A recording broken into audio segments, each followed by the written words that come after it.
So, at long last, I get to be the bad guy here, my friends. At long last, I get to propose a question.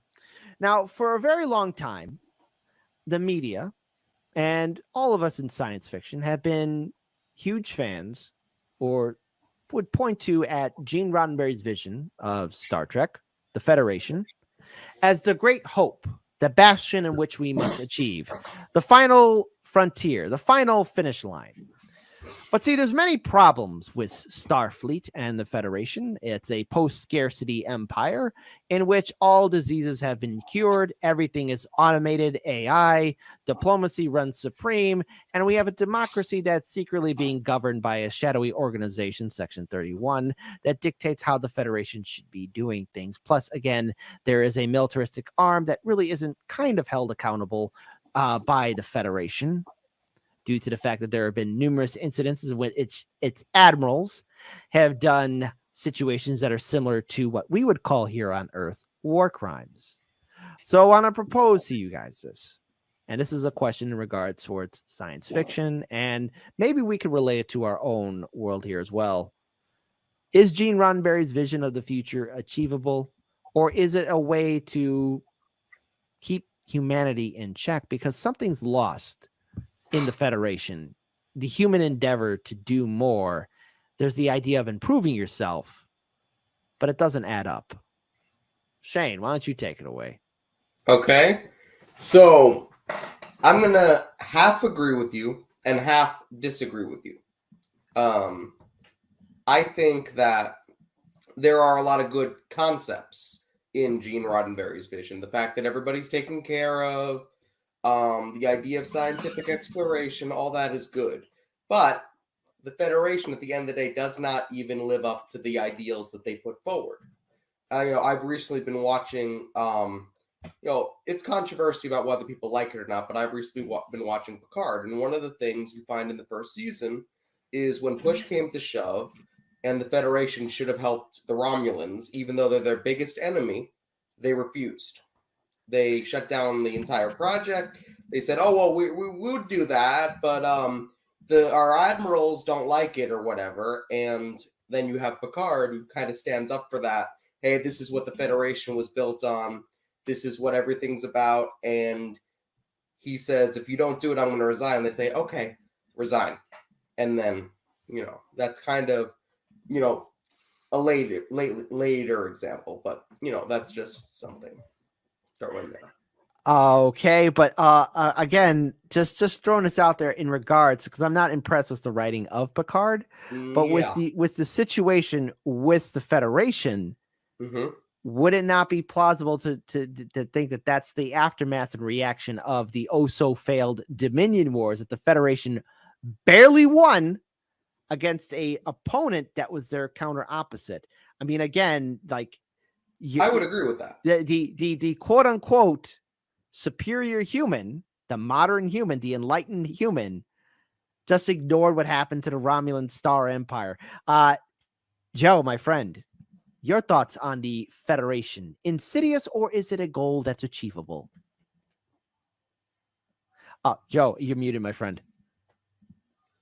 Keep doing that. The Federation itself is insidious because it's being, well, not necessarily for the reasons you think, though. Reason why is because it's continuing to be part of a process that lures us to a specific direction.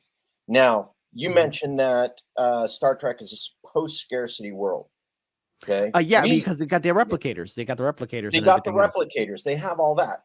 But honest truth, when you step back and you take a look at America, you take a look at the global economy, and you take a look at the sheer amount of waste that is involved in everything we do in the economy these days, we do live in a post-scarcity economy.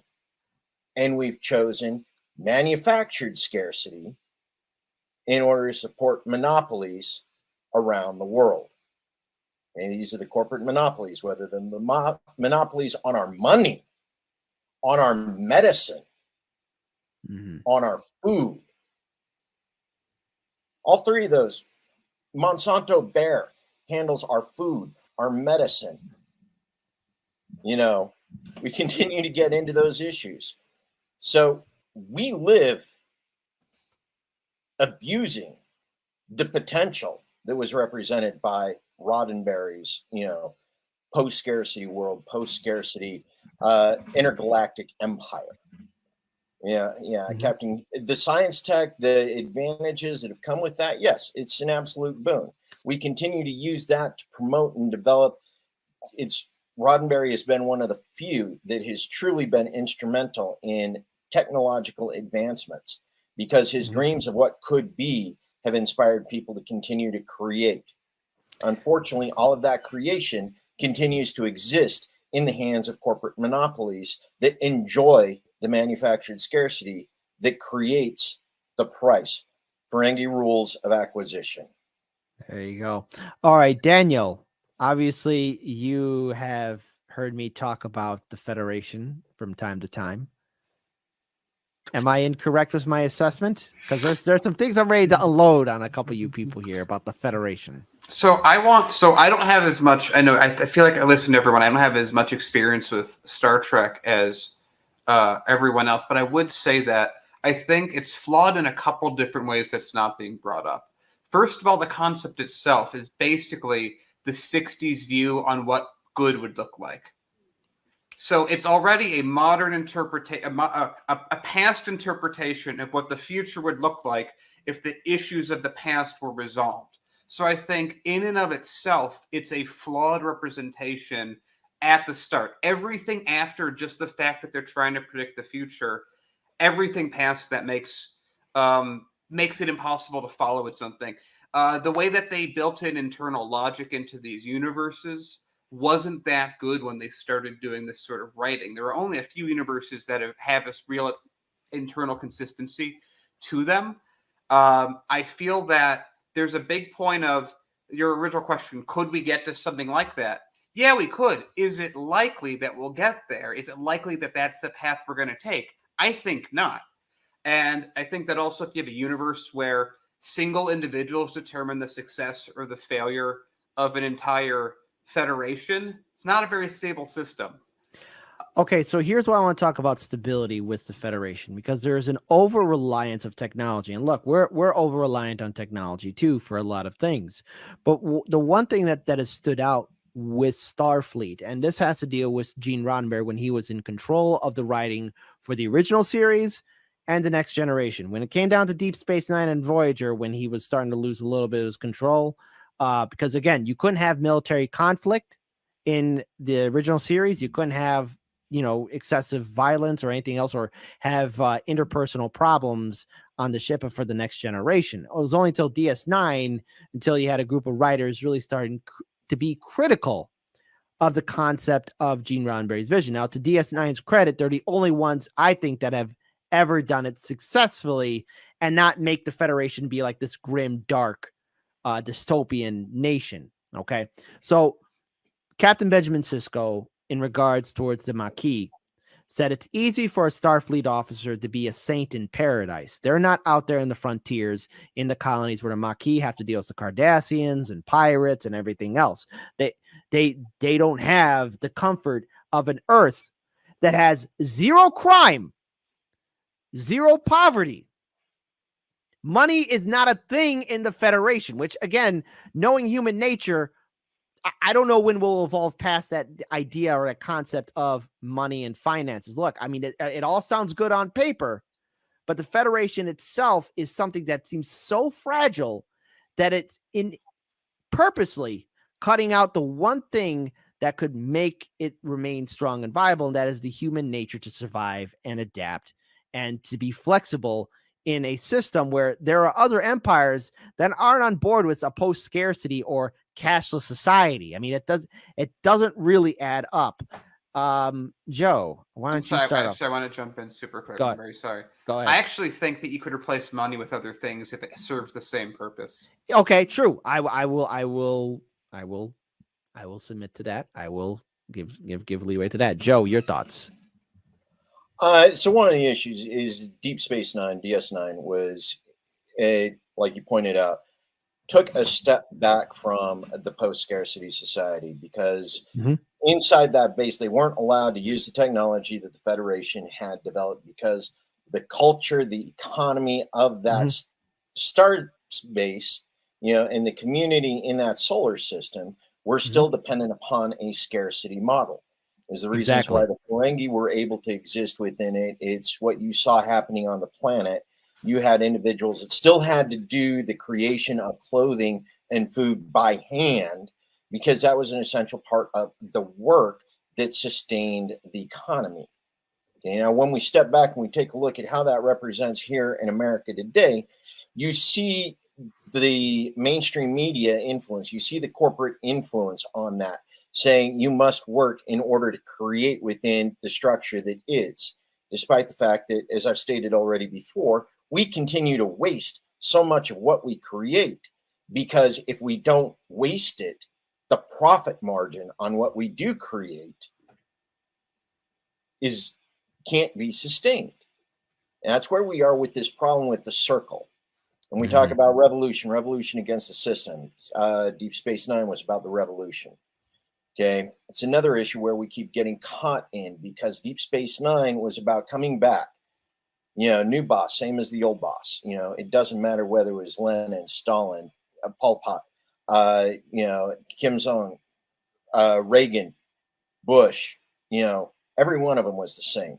They all sustained an economy based on manufactured scarcity so that we could continue to create this illusion that persisted in maintaining a system that belongs long dead, that belongs in the past.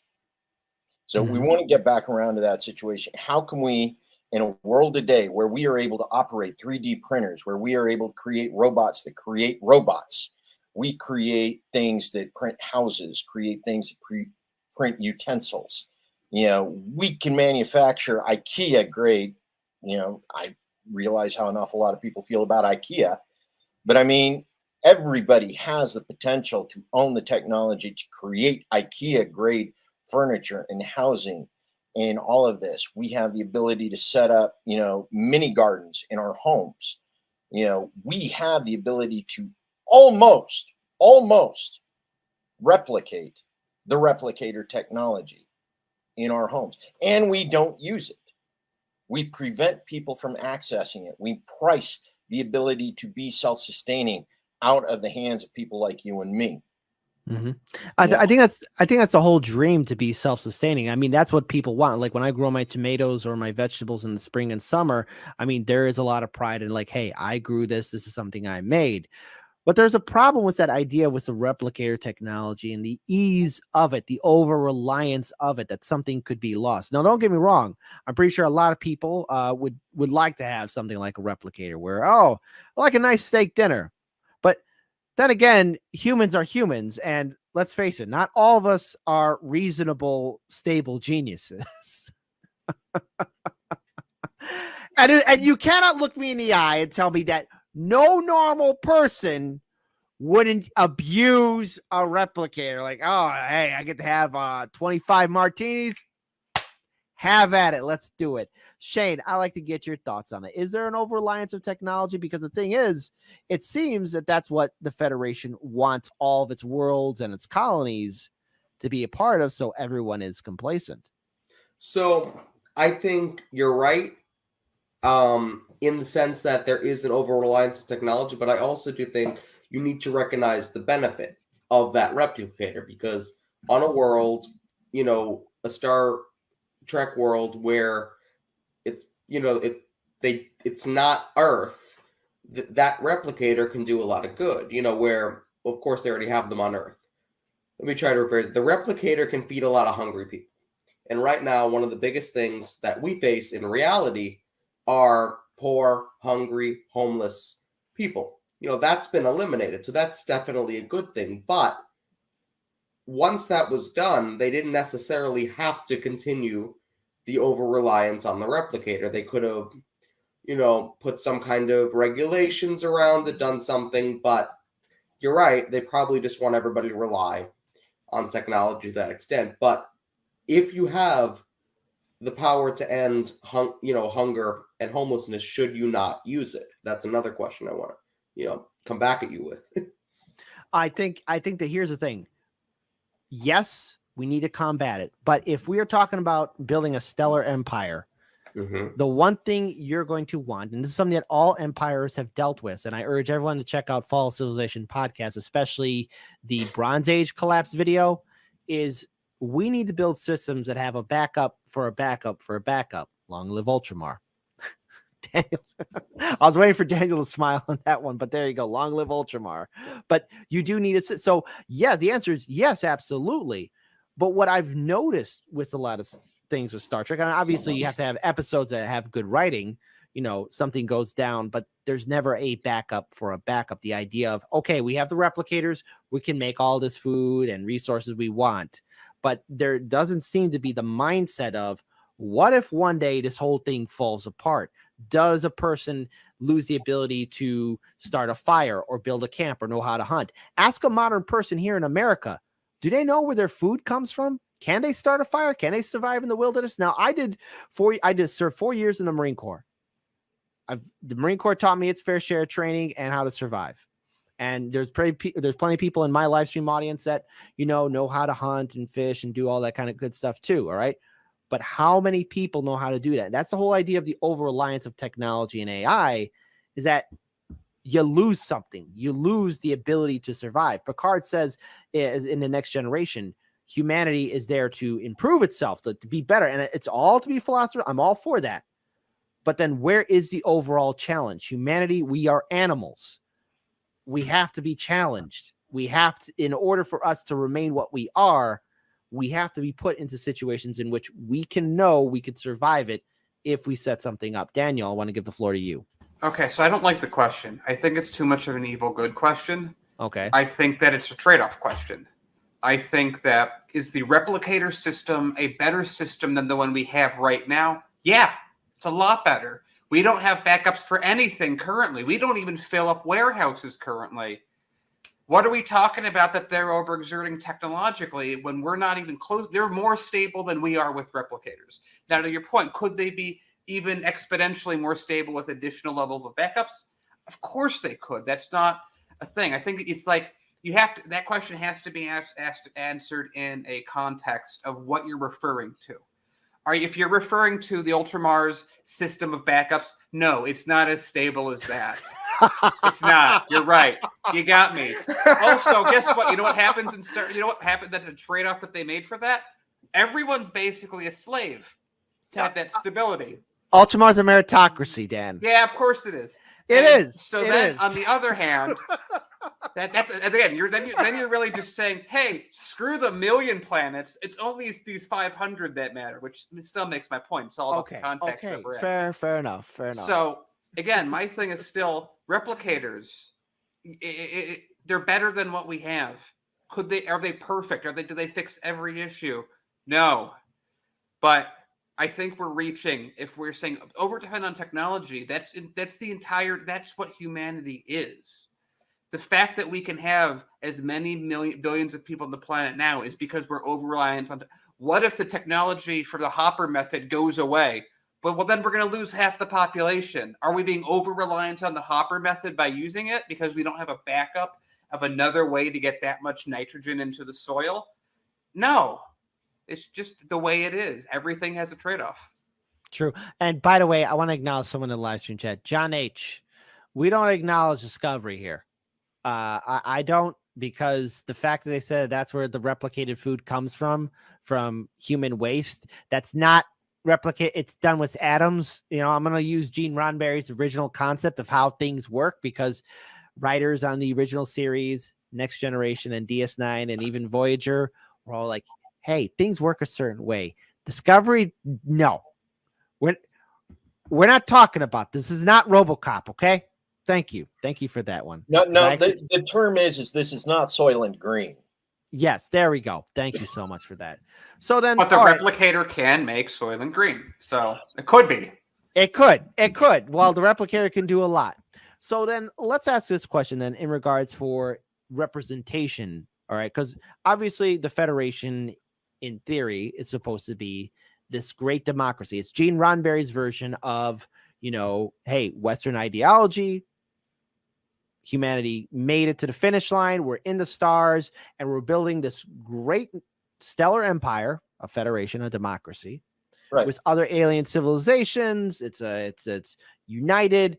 But the thing is, there is an overarching problem, a snake in paradise, and that is Section 31, which is a secret, dark, intelligent organization first brought to light through DS9, where they have operatives in the Admiralty, in the Federation Council, in Federation Intelligence, and so much more. And it's a way to preserve it. Even in the aftermath, or what would soon become the aftermath of the Dominion War, you had a representative from Section 31 saying, well, we see the Klingon Empire falling apart, and eventually we'll go to war with the Romulans. We don't know exactly when it's going to happen, but it's going to happen. Can a stellar democracy even survive or even be feasible with the amount of worlds that Starfleet and the Federation as a whole have under its command? Can a democracy truly happen at that widespread of a level, even after the Dominion War, where the Federation was the end-all be-all player in the Alpha and Beta quadrants? I guess, Joe, we'll start off with you. Okay, one of the issues that you have with that is the size of the empire, the ability to exercise that kind of breadth of scale. Okay, and try to remember, but there is only so many people, so many organizations, because of the way we operate, that work within, in a reference to Void, or the Void. Section 31, you mean? Yeah, the Discovery. You know, the mycelium network as it exists. You know, is the idea of decentralization. You can't get anything that huge without sacrificing humanity, which is one of the big complaints about the Borg. You know, when the Chinese went in and created their huge empire, you know, it was a universal education policy. Everybody had to be able to read and write, not necessarily speak, but they had to be able to read and write the same language. So the same schools were teaching the same policies and the same lessons in every school in China. When the British Empire took over, they did the exact same thing. India, you spoke English. Hong Kong, you spoke English. Australia, everyone spoke English. And that was how the sun never set on the English Empire. Okay, here we are, 22nd century, United States. We have military facilities in 80 of the 170 countries around the world. Okay, every one of those countries, their second, if not their primary language, is English. And this is for the extension of the empire. When you start looking at something like that, being able to hold together a bureaucracy on that scale, you're looking at empire. You're not looking at a confederacy. Shane, can a democracy like the Federation be functional, even with the amount of technology, even with the amount of worlds that it has under its command? Is it something feasible? I still think partially yes, but as you see, they don't end up living up to their own ideals, as we talked about earlier with the Romulan Star Empire. They basically started the Dominion War after they preach about non-interference, because they just kept going into the wormhole. And when the people who lived there said, hey, you're kind of encroaching on our territory, they said, oh, well, we can do whatever we want, and you're oppressing us. When, you know what, very well, if somebody did that to them, it would be a whole other thing. So maybe not, especially because you have entities like Section 31, which originally tried to stop the formation of the Federation, for those of you who remember that. Section 31 is basically the equivalent of, like, there was that one guy who used to, I think Herbert Hoover, the FBI director, if anyone remembers the guy's name. He used to sit down with every president and explain why he should continue to serve in that position. And that's kind of what Section 31 is to the Admiralty of Starfleet and to the government of the Federation. And that, means that there's going to be a lot of things that they're not going to be able to do, even if in theory they believe in certain ideology. As you saw, they betray in the Dominion War, they betrayed their own, Romulan Senate ally, because Section 31 felt that even though this person had advocated, to work with the Federation, they were a quote unquote patriot and needed to be dealt with. And Section 31 made that decision, regardless of what the Federation Council or the Starfleet Admiralty would have said. You can't have a democracy where you have Section 31 in the shadows pulling strings like that. You can have it to an extent, but when it comes to bigger things like that, Section 31 is going to get involved, and you're not going to be able to have that democracy. Okay, so Daniel, obviously, again, you're now look, to be clear here too, I'm somewhat familiar with Star Trek and a little bit of it. I'm not a full-on fan of it like I am with Warhammer 40K. That's a story for another day. A much more realistic universe. Well, possibly, maybe. Beware of the warp. But do you think it's possible for a democracy of that size to survive and be stable? I mean, is it especially taking account that there's so many different alien civilizations that are also part of the Federation too? Well, democracy doesn't have a real meaning, so technically, sure, but not any of the ones we currently utilize. It's just like, let's be real. Like when we talk about democracy, what are we really even saying? Democracy can mean anything from the original Greek oligarchy, where more than one person runs everything, but not that many more, keep those slaves in line, or it could mean a direct democracy. On the other hand, it really isn't a word that has anything I can actually use. I will say it's not any of the ones that we've developed on Earth would not work because of the vast distance. I also think that, generally speaking, as soon as you knock in a bureaucracy, they have to have a better system than a bureaucracy. They have to have evolved past bureaucracy for any of that to even work at the beginning, which probably means that they're relying a lot more on AI to actually make that work. You can't have decisions being made that slow with that many people over that much space unless they find some way to do communication that's instant. Which again, we haven't figured out if we can even do that yet. So this gets to if democracy means something it doesn't now, maybe. And it's not anything that's been shown in any of the Star Treks. Because there again, that's the first thing I said about all of this is this is ultimately a written fiction made by modern or past humans. Mm-hmm. Who past humans had even less answers than we do on this subject, but in 100 years, we're going to have many fewer answers than they do. So my thing is that what the future will actually look like isn't what we predict it to be. And so the way that they find a way to make I hope that humanity becomes a spacefaring civilization. I think it's the path that we're going, where the Earth germ that's going to spread and take over all the other planets. That's our duty. That's really what we're here to do. Humanity first. There you go. And, humanity. Well, just because it's from our perspective. From other perspective, we're something else. But it's whatever the answer is to how you run something that big. It's not something we know right now. And when we figure it out, it's not going to be. It's likely. Here's the thing, though, is it's how it always works with humans. Let's say it takes 10,000 years to do this. There's going to be a guy alive today that wrote in a notebook the answer. That's going to be around today. So I don't know. Maybe, probably not. Doesn't really matter. The definition's arbitrary, and we won't be right anyway. That's a fair enough point to really bring up. And so obviously I don't want people to think that I'm totally hating on the Federation, but like I said, it's easy to be a saint in paradise where, again, all poverty, all wars, all sickness is gone off of Earth. So then so they say. So they say, or at least, well, I mean, that's what's been presented watch throughout the entire series. Watch this. I'm gonna dismantle that right now. Watch this.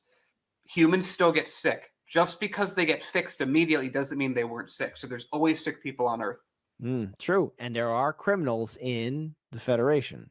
Maybe not on Earth, but I just found it interesting that. Well, somehow that happened just overnight. Well, not overnight. World War III helped give the rise to humanity because the Vulcans found us. But that's a different story altogether. Okay, so yeah, that's a shocker, folk. World War III, it happened in Gene Roddenberry's universe. So there you go. It happened, And we almost killed ourselves off, but thankfully the Vulcans stopped by. I got to save one us. more to add to your previous statement. The only way to get everyone to speak the same language is genocide. Yeah, true. So then let's actually look at some of the good that it could potentially do for Starfleet, because I know Night Star Productions is kind of poking at me, indicating, because I've went back and forth with them talking about Emperor Palpatine and the Republic in Star Wars, which is a different series altogether. But maybe if we do have time, we could talk. You know about what? that. I'm going to take over hosting for a second. Kit, why don't you explain why Palpatine was right? Right now. All right, fine. Let's have this conversation about the oh-so-fantastic Republic and the Jedi that automatically seem to really be good guardians, but they couldn't notice a Dark Lord that says being Chancellor. And before anyone types in the comment section below, like, oh, they were losing power with the Force, let's look at the real issue with the Republic, ignoring the fact that an evil, shrinkled-up race became the end-all, be-all dictator of the galaxy.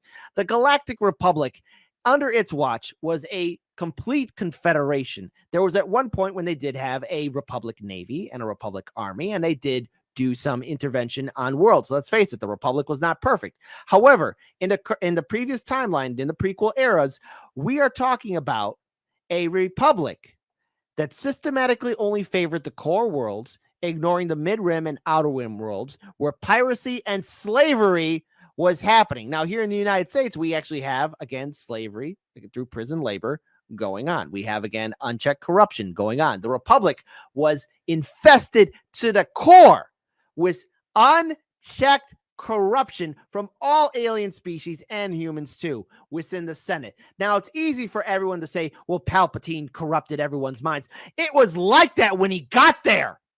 Yeah, he's a bad guy, but take a quote from Homer Simpson teaching his son Bart on how to survive a workplace accident. It was like that when I got here. There you go. It was like, and I'm pretty sure that there might have been moments when Palpatine was looking over all the senators and who to corrupt, and with his colleague or his mentor at the time, Plagueis.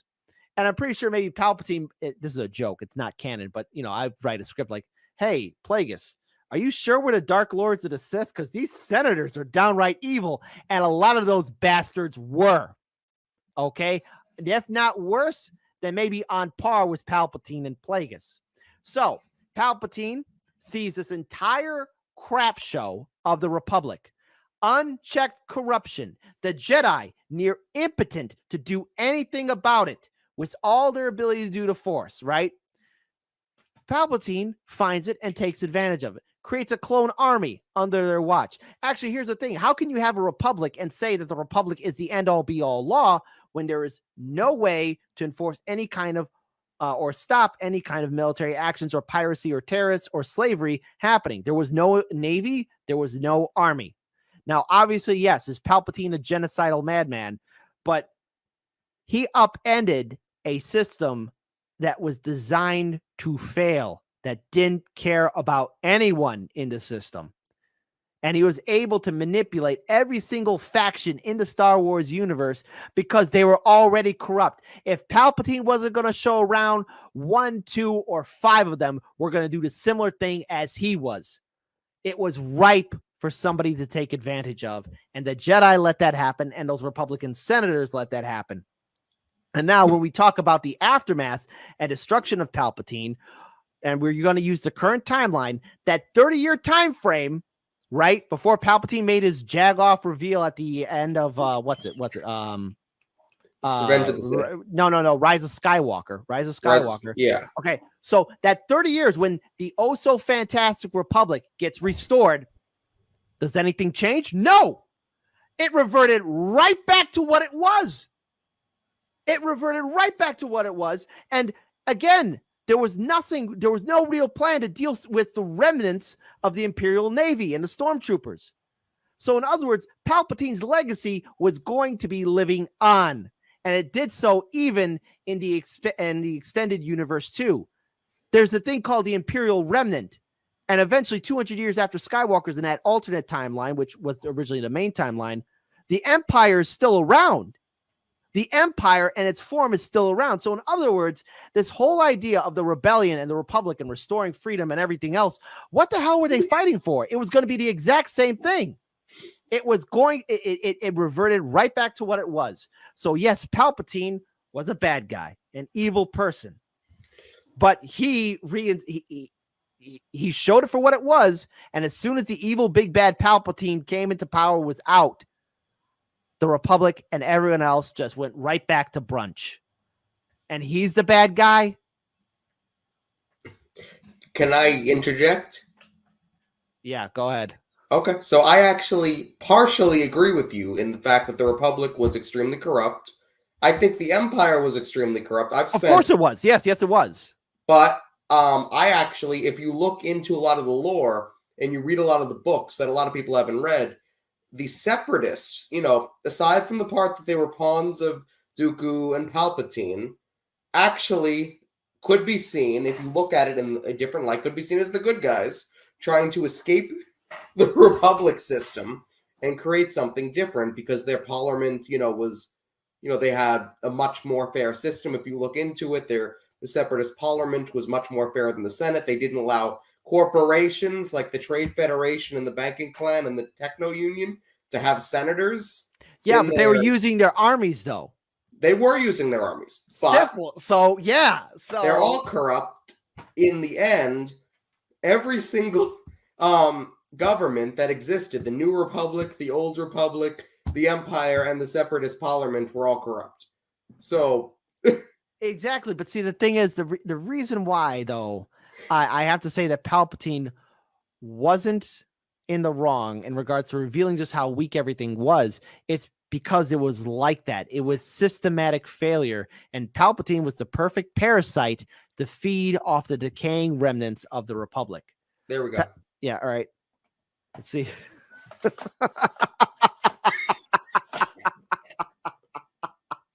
Shout out to my friend Jerry. Joe, I let's have you weigh in on this one. You muted, my friend. Okay. Yeah, right. Move the hands. Can't hear me. No, but Dan brought up, how do you get everybody speaking the same language? It's genocide. It's one of the things that we saw happen with the British Empire. It's something we see happening with the U.S. Empire right now. Okay, we still call the United States a republic, but we know it's not. It's existing as an empire. The British were the same way. They gave the coding that, it was a republic, that the lords had a vote, that the commons had a vote, but ultimately it was still an empire, clear up until the collapse of the Western powers and the rise of the United States. So here we are looking at the republic. The republic is always about the revolution, republic, giving it to the public again, revolution, giving it back to the people again. The dictatorship of the proletariat, as somebody has brought up, giving power back to the people, except the people who exercise the power of the people become corrupt again, leading it right back into empire again. So how do we break the cycle of revolution? How do we evolve beyond what is into one of these future utopias that is realizable? How do we create that sense of belonging, sense of creation, sense of art, sense of culture that creates cultural sustainability in small enough numbers so that you don't end up with a interstellar cultural genocide? There's one thing I do want to bring up, because again, Jerry brings up the fact of, yes, the Empire, and before then too, the Republic also committed crimes too. Hashtag the Republic also does not have a clean, squeaky record too. But in regards to Palpatine and his entire administration, if you notice in the earlier years of the Empire, before there was any kind of major pushback from any of the rebel cells, people went along with it. And that's another thing too. People respecting the new system put in power. So there was a Republic but even before the Clone Wars happened, there was a Republic that people were like, the Republic doesn't do anything for us. It doesn't represent us. Then comes in the Empire, and if they exterminate the Jedi, an organization that, mind you, that kept peace in the galaxy for generations, 1,000 generations, according to Palpatine's quote. 1,000 generations, maybe 1,000 years, give or take. So, anyways, it just, the people just went along with it. There was no concern. Like, hey, wait a minute, those Jedi Knights actually did some good for us. So can I try and help you out in the eyes of everyone watching? Yeah. I'm going to sum up Kit's entire argument right here.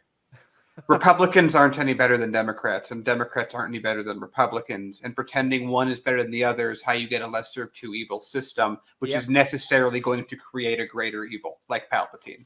Yes, and so it does. Again, I think this is one person can never change a system, or especially fundamentally.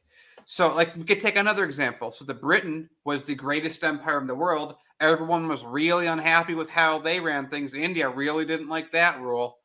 And then George Washington comes, and he's going to do a revolution. Everyone's going to have equality. And now America is a bigger empire. True. I also want to make another thing here, too. In regards towards the Republic, the Empire, and everything that it stood for, it's just for me what annoys me about the aftermath of Palpatine's rule. Yes, he was a tyrant, a dictator, all of that. It's just the quick reset back to how it was. And when I compare that to the extended universe series, which is no longer canon, the organizations and attempts don't make any sense whatsoever. And it calls into question then, well, if the rebellion was fighting for this republic and it goes right back to where it was, what's preventing another Palpatine? As Daniel, we've said in the show, this is all cycles. Like, history sure doesn't repeat itself, but it sure does rhyme. And we're seeing the same rhythm and rhyme happening again. Shane, I want to get your thoughts. So, the same people who were senators in the First Republic were senators in the Empire, and then became senators in the New Republic. After the Empire was destroyed, they put the exact same people back in power that have been there already. So you're really not, the only thing you're doing there is slightly changing the government. Maybe the Republic is a little bit more free when it comes to speech and a little bit less racist towards alien cultures, but it's the same people who were implementing the policies in each one of those administrations. So that's just something I wanted to throw in there. All right, Joe.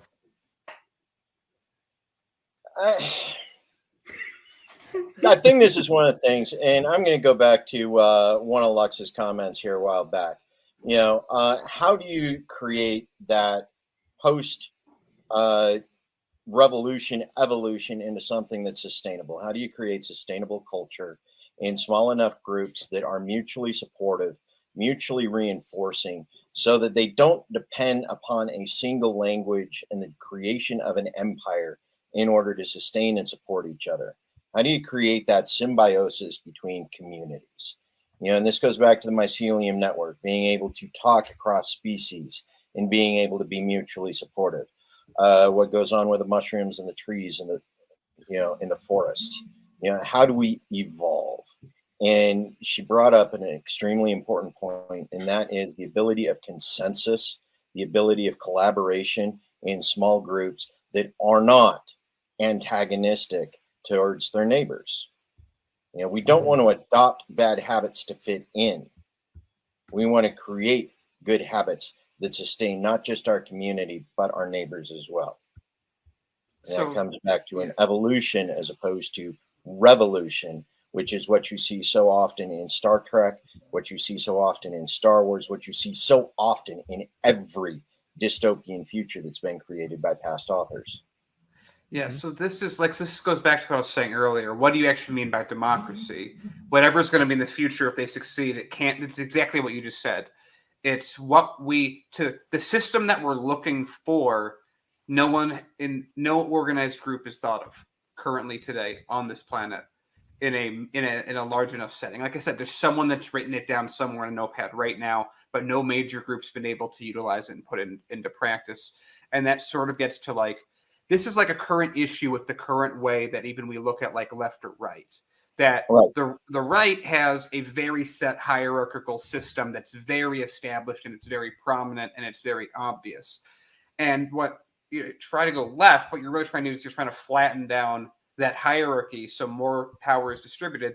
The natural problem with that is they're more unstable because they're more open to people centralizing that power, which isn't an issue for the right because it's already been centralized.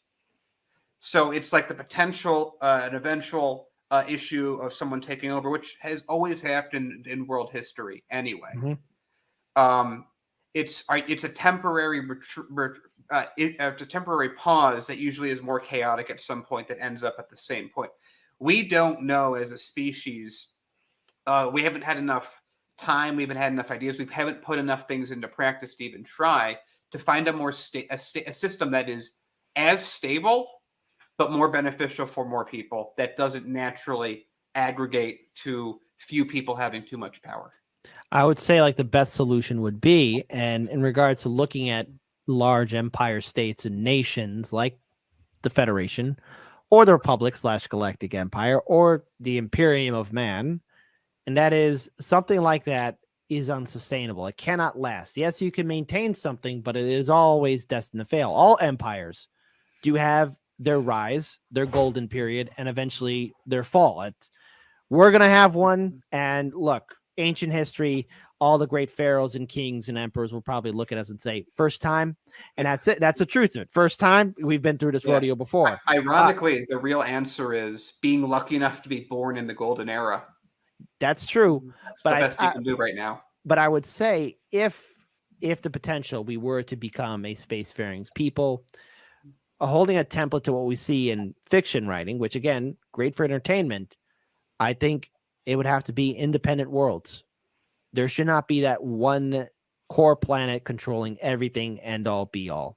It is something in which, again, when you create more complex infrastructure like that, like we saw in the Bronze Age collapse, and even now with our own systematic failure too, it cannot be sustained. It cannot hold. And individual liberty and freedom is the real path. And yes. Then if you go into independent systems, then they're going to start fighting each other.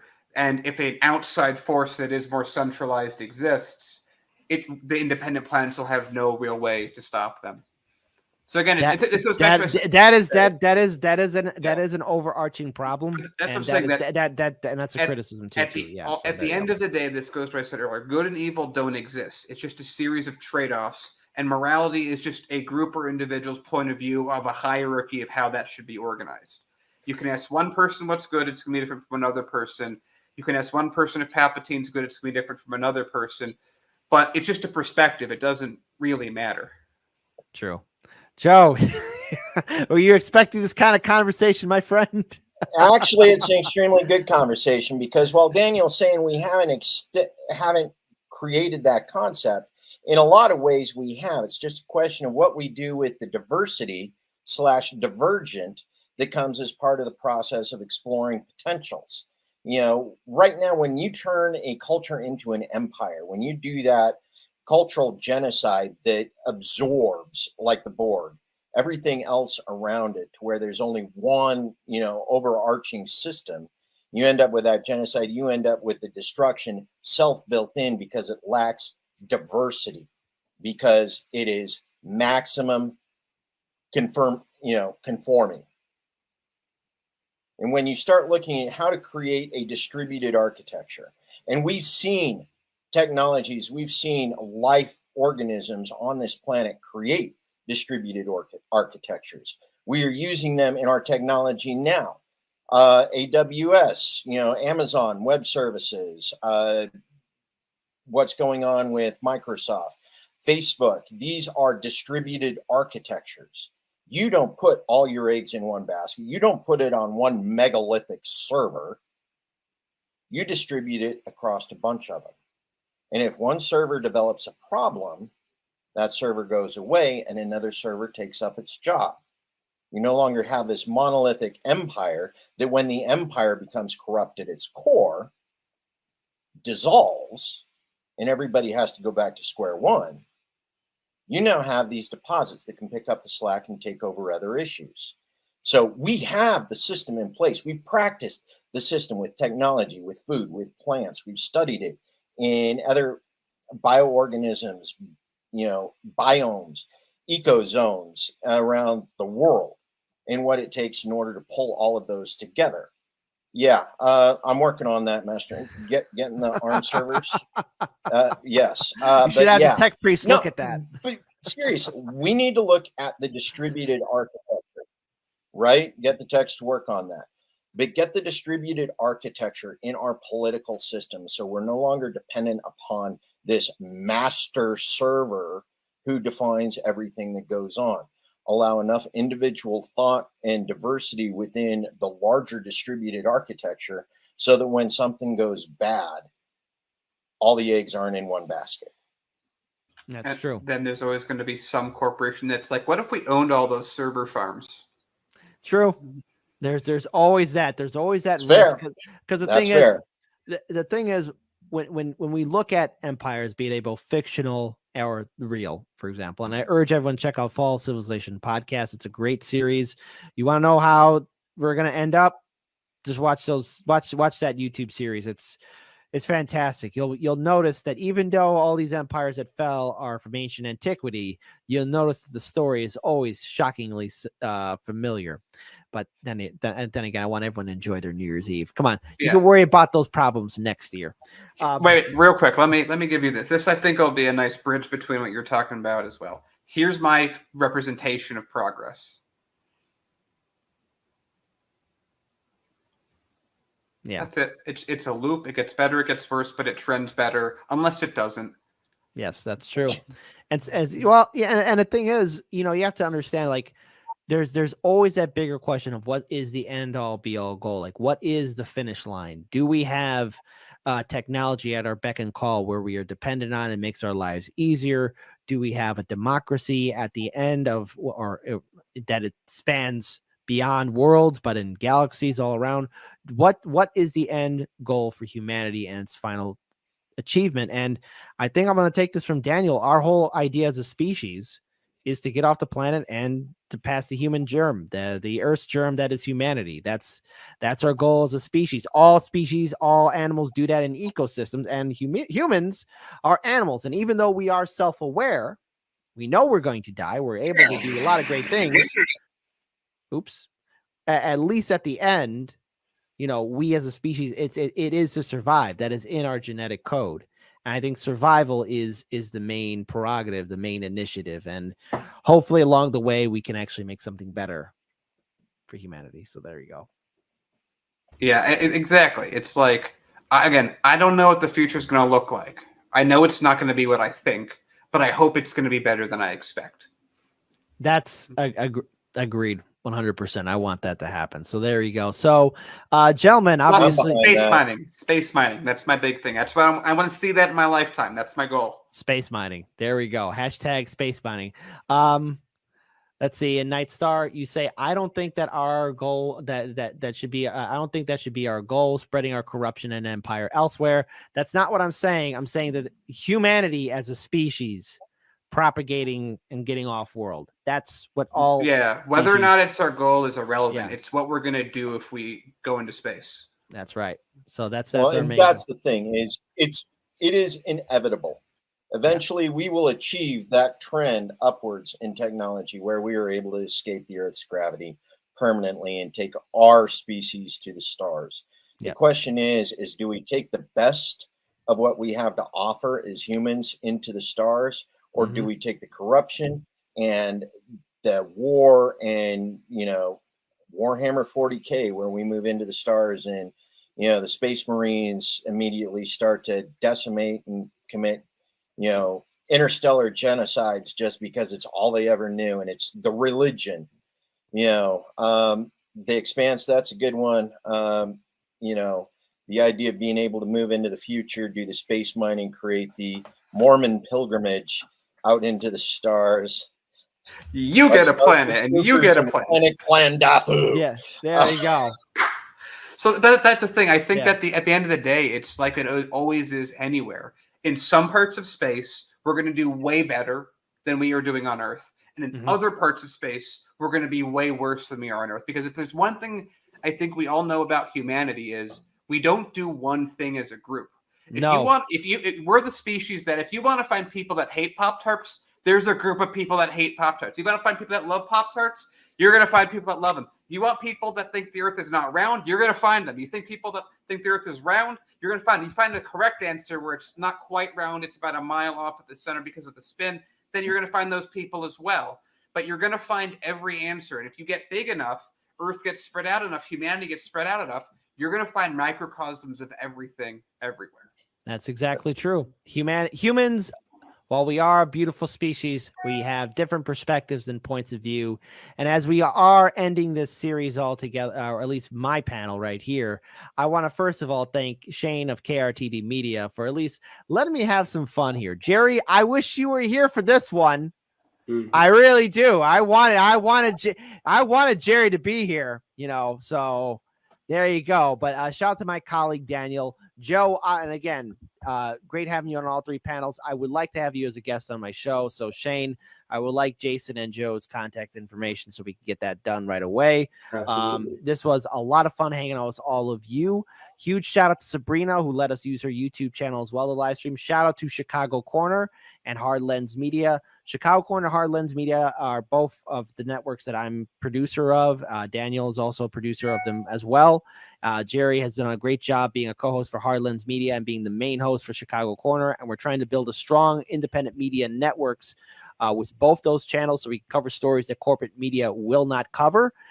So please consider supporting Hard Lens Media, Chicago Corner, Sabrina's YouTube channel, and KRTD Media. I know times are tough for a lot of people, so if you can't do that through Patreon or Super Chats, guess what? Share our content on social media, on Facebook, Twitter, any which way you can. Get word of mouth out there because the YouTube censorship's real, and we need to stay one step ahead of the algorithm. And I'm really looking forward to the work that I'm going to be doing with Hard Lens Media and Chicago Corner. Shane, Daniel, Joe, you've been great panelists. Everyone else here watching, shout out to all of you as well. Please have a safe New Year's Eve weekend. And as I end this segment here, number one, obviously, let's all enjoy our favorite science fiction series, Star Trek, Star Wars, The Expanse, and everything else. But the real answer is trust in the God Emperor of mankind and his glorious Imperium. May the Imperium last forever. Humanity first, as always. Peace and much love to you all. The Emperor protects. Just want to say, we know way too much about Star Trek and Star Wars.